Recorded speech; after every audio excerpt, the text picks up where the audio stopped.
welcome to the Webcast for Tuesday, August 26th. I'm South Ops meteorologist Jonathan O'Brien. We remain in a highly active monsoon pattern this morning with already a lot of shower and thunderstorm activity ongoing over central California. Today's going to be another very busy thunderstorm day, although we are slowly starting the process of moving away from this monsoon pattern. The giveaway on that is the marine layer is starting to rebuild, signifying a return to onshore flow and eventually kicking this moisture off to our north and east. Here's a look at yesterday's lightning map, and what a day it was. One of the highest single-day lightning strike counts we've seen in years across our region. Over 16,000 strikes recorded. And really, the map speaks for itself. There was just a tremendous amount of lightning out there yesterday. You could easily go a couple of years without seeing another map like this. Thankfully, this lightning continues to come with abundant rainfall. Here's a look at observed rain totals over the past 3 days. Note the scale down at the bottom. While totals have been highly variable, you can see the vast majority of the mountains and deserts have seen wetting rains, and in some cases 1 to 3 inches or more of rainfall.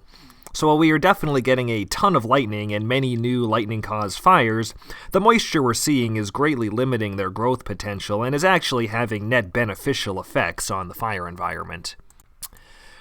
Today will essentially be a repeat of yesterday. You're already seeing a good deal of showers and storms out there, and as we go through the afternoon, essentially all the same areas that got hit yesterday will get hit again today. It probably won't quite be a repeat of yesterday's 16,000 strikes, but several thousand strikes are likely over those same areas.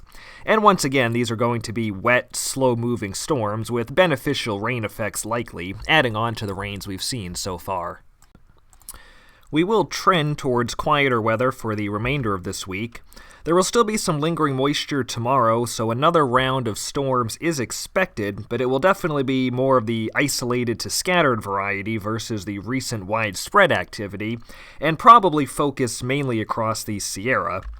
From there, the weather from Thursday through early next week looks mainly dry. However, you still see a few green splotches on the map here and there, and I can't totally rule out some additional isolated shower and thunderstorm activity, especially over the Southern California mountains and deserts all the way through early next week. Still, it will definitely pale in comparison to what we've been dealing with, and the big picture theme is that the weather from Thursday onwards looks a lot more tranquil and closer to summertime normal than what we've been seeing.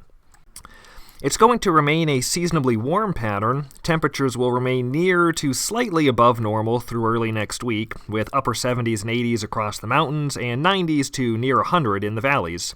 Here's the forecast highs for today. Definitely not as hot as our recent heat wave conditions, but still fairly warm. Daytime highs really won't change a whole lot the next several days. However, one thing you will see is that the overnight lows will gradually cool later in the week as monsoon moisture decreases. We've had a lot of very warm nights lately thanks to all that moisture, so we're finally going to start getting some relief from that in a couple of nights. Humidity will remain elevated today. Minimum values between 15 and 30% may still occur in between moisture intrusions from thunderstorms, but much of the time will probably be spent at higher values.